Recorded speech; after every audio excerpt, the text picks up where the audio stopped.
आरपारची लढाई लढायची. आता तुम्ही तयार आहात का? आहात का? आणि म्हणून हा आजचा मेळावा. आणि मग मला तुम्ही सांगा जा, की हा महाराष्ट्र शासनाला इशारा देण्यासाठी हा इशारा मेळावा आपण घेतला. आणि या इशारा मेळाव्याला तुम्ही वेगवेगळ्या गावातून वेगवेगळ्या वाड्या वस्त्यातून इथं उपस्थित राहिला. मला सांगा आता तुम्ही की काय इशारा द्यायचा या सरकारला?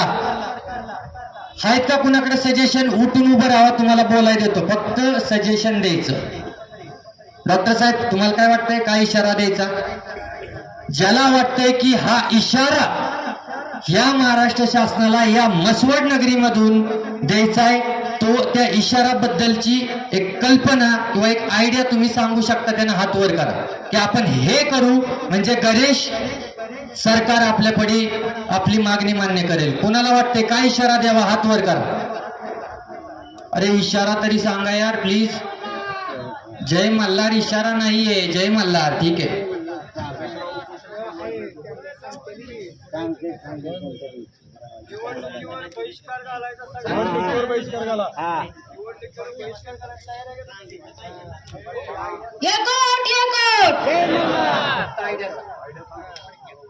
जर आरक्षण दिलं नाही तर प्रत्येक घराघरातून एक एक धनगर, फक्त पुरुषच नाही तर स्त्रिया, लहान मुलांपासून सगळेजण पेटून उठतील आणि तुमच्या सरकारला पाक धडकी बनवून सोडेल आम्ही. हा आमचा इशारा असेल.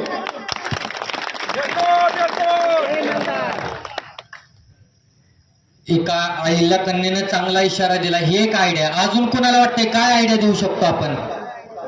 आरक्षण मिळत नाही तोपर्यंत इलेक्शनवर बहिष्कार टाकायचा. दादा तुमचं नाव काय? नाव सांगा. संभाजीराजे शिंदे.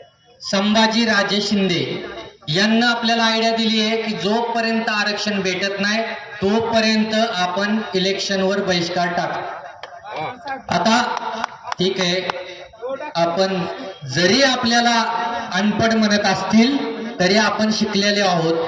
दादा तुम्हाला एक गोष्ट सांगतो, या भारत देशामध्ये ना वेगवेगळ्या जाती धर्माची लोक राहतात. धनगर समाज बहिष्कार टाकेल पण आदर जमाती इलेक्शनला देतील ना मत. ओबीसी समाज बहिष्कार टाकणार मत. अहो पण ह्या देशात फक्त ओबीसी राहत नाही ना, एससी एसटी ओबीसी ओपन राहतो. आणि म्हणून बरं ठीक आहे, थँक्यू तुम्ही सजेशन दिलं, परंतु फक्त आपण बहिष्कार टाकला तरीही इलेक्शन होणार आणि इलेक्शन झाल्याच्या नंतर न कमी का होईना मतांनी ज्यांना निवडून यायचं होतं ते निवडून येणार. बरं हा एक सजेशन आहे. अजून इशारा काय महाराज? इशारा सांगा.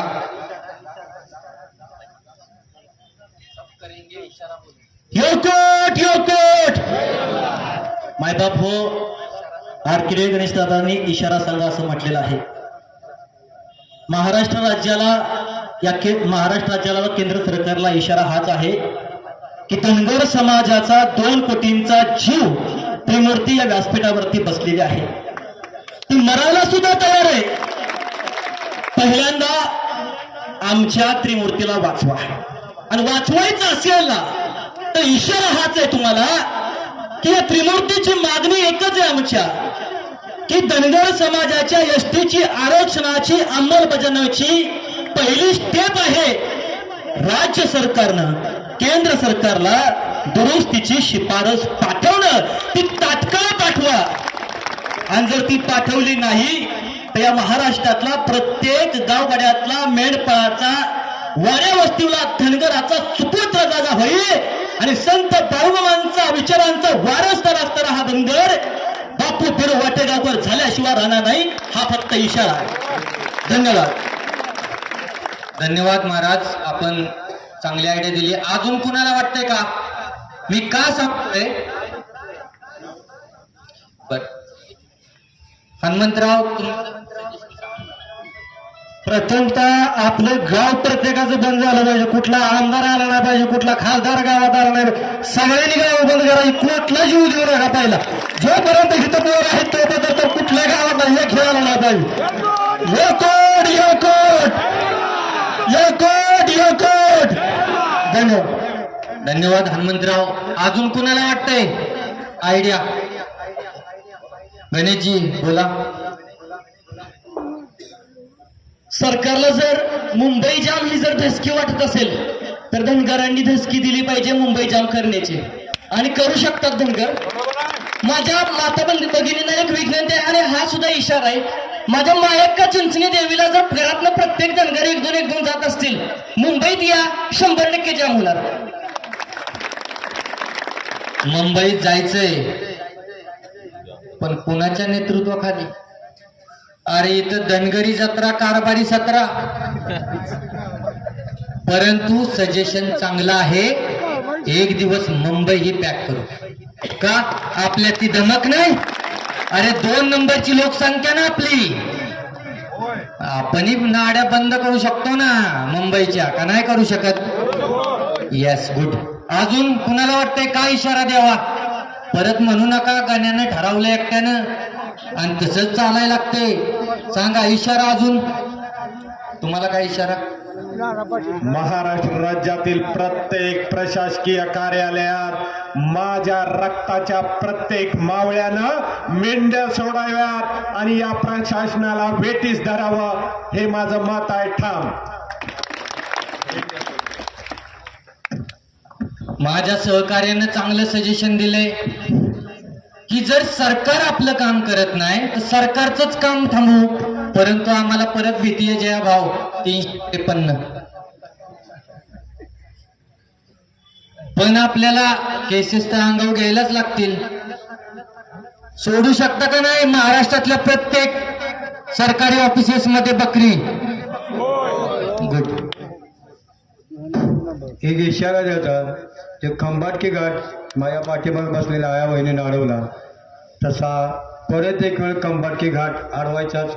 आणि या ठिकाणी पंढरपूरला पांडुरंगला जातात ना, त्या पांडुरंगाची वारी सुद्धा अडवून ठेवायची, त्याशिवाय ही झोपलेलं शासन जागा होणार नाही. Suggestion. तुमच्या सगळ्यांचं एक मिनिट घेतो मी. मगाशी जाता सांगता राहिलो की माननीय आत्ताचे कृषी मंत्री पहिलेचे विरोध पक्ष त्याने एक पुरावा दिला महाराष्ट्र शासनाला. आदिवासी मंत्री मधुकर पिचड भाऊ यांच्या 2 मिसेस आहेत, त्यातली एक मिसेस आदिवासी धनगरचा दाखला काढून समृद्धी मेगा हायवेला 15 कोटीला जागा विकली. ती जागा धनगरांची आहे हे मी सांगित नाही, धनंजय मुंडे यांनी विधान भवनात सांगितलं, त्याचा पुरावा माझ्याकडे आहे. तर पिचड साहेबांची बायको आदिवासी धनगर असेल तर आम्ही नक्कीच धनगर आहे, हे कुणी विसरू नका. फुलवान साहेबांनी इशाराचं सजेशन दिलंय की जो खंबाटकी बीके कोकरे साहेबांनी अडवला, यांचं आरक्षण घेतलं. जो खंबाटकी घाट आमच्या खंडाळावासियांनी महाराष्ट्रातल्या धनगर बांधवांनी 7 तास अडवला, तोच खंबाटकी घाट पुन्हा एकदा आपण अडवू असं हे म्हणतायत. पण तो जर घाट अडवायचा असेल ना तर त्याची हिंमत फक्त कोणाच्यात आहे माहितीये का? या माग बसलेल्या रणरागिणींमध्ये, आपल्यामध्ये नाहीये. आपण पळून जातो. मग या वेळेस जर अडवायचं ठरलं तर पळून जाणार का? जोपर्यंत आरक्षण भेटत नाही तोपर्यंत अडवणार का? हा सांगा. बघा यायचं. गणेशराव एक इशारा माझ्याकडून आहे. शरदजी गोरड आपल्याला सजेशन देत आहेत. आवाज येते. जय मल्हार. आपला एकच इशारा बघा, ठरवा. फक्त आपल्या नेत्याच्या मागे, आपल्या धनगराच्या माणसानं कुणीच जायचं नाही. कुठल्याच नेत्याच्या मागे, तो राष्ट्रवादीचा असू दे, शिवसेनेचा असू दे, भाजपचा असू दे, अगदी MIMचा असू दे, कुठल्याच नेत्याचा कार्यकर्ता म्हणून कुणीच काम करायचं नाही. शिव सरकारला इशारा द्या, बरोबर सरकारवर निवेदन आहे. सगळ्यांना मान्य आहे का? सगळ्यांना हात वर करा. आणि कोण जर सगळ्यांना मान्य आहे का? बघा, मग उद्यापासून नेत्याच्या मागण्यात जायचं नाही. आणि झालं. बरं का, जो नेता आपल्यातला धनगरांच्यातला त्या तोच नेत्याच्या प्रश्न मागे होता. जाईल. तोच प्रश्न विचारणार होतो. ऐका, जो नेता धनगराचा नेता दुसऱ्याच्या नेत्याच्या मागे जाईल, त्याला त्याच गावातल्या लोकांनी त्याला गावबंदी करायचे, त्याला बाहेर काढा. बस. नाही, याच्यावर विचार करता येईल. ठीक आहे, लोक तयार असतील तर काही करू शकतो आपण. अजून कुणाकडे काय आयडिया? काय की खूप वेळ झालं तुम्ही बसलाय, मी खूप जास्त बोललोय. कुणाकडे काय आयडिया? कुणाकडे काय आयडिया अजून? तुमच्याकडे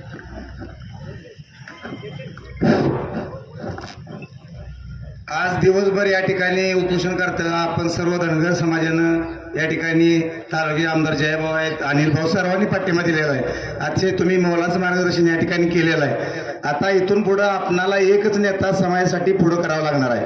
प्रत्येकाला राजकीय रंग लागलेला आहे, त्यामुळे आता कुणाचं नाव न घेता गणेश केसकर यांच्या पाठीशी आपण सर्वांनी उभा राहूया आणि जी दिशा आपण ठरवाल त्याचबरोबर त्यांच्याबरोबर आपण राहून आपलं आरक्षण मिळवूया. आपण तरी सगळे आहेच त्यांच्या पाठीशी आणि इथं पण बसलेले सर्व उपोषणकर्ते आहेत आणि चक्काजाम केल्याशिवाय आपल्याला शासन आरक्षण देणार नाही. चक्काजाम. थांबा एक मिनिट बरं का, मला काही नेता या व्हायचं ठिकाणी नाही. एक मिनिट बोलू. डॉक्टर तारंगे साहेब आलेले आहेत. आमचं कोणाचं लक्ष नव्हतं. डॉक्टर साहेब तुमचं आमच्या उपोषणाच्या उपोषणकर्त्या वतीनं उभं राहावं, एक माझी इच्छा आहे. तुम्ही खरोखर उभं राहावं आणि धनगरांचा तरुणाचा तरणा बांध आवाज कुणाला बघायचा असेल तर समोर तुमच्या उभा राहिलेला आहे. डॉक्टर साहेब प्लीज उभा राहा प्लीज. गेले तिथं माघारी. थांबा एक मिनिट बर का, मला काय नेता बनायचं नाही, कारण की जे आपल्या सर्व नेत्यांवर झालंय तेच माझ्यावर करू नका. कसं असतं, चांगलं बोलणारं पोरग दिसलं, लढणारं पोरग दिसलं की त्याला या सगळ्या गोष्टी येतात. आपला विषय असा आहे, जोपर्यंत धनगर समाजाला आरक्षण भेटत नाही तोपर्यंत ना नेता ना पक्ष. आणि जर तुम्हाला त्या रूपात जरी मला बघायचं असेल तर पहिल्यांदा आरक्षण आणा आणि ते घेऊन आणण्यासाठी तुम्ही सगळ्यांना सपोर्ट करा. आणि मी तेवढा कॅपेबल नाहीये. बरोबर. बरं, आता खूप वेळ झालाय. सजेशन एक मिनिट. बर, एक फिक्स करायला लागेल म्हणून. बर, सगळ्यांना सजेशन दिले, इशारा काय काय आपण देऊ शकतो हे ठरवलं.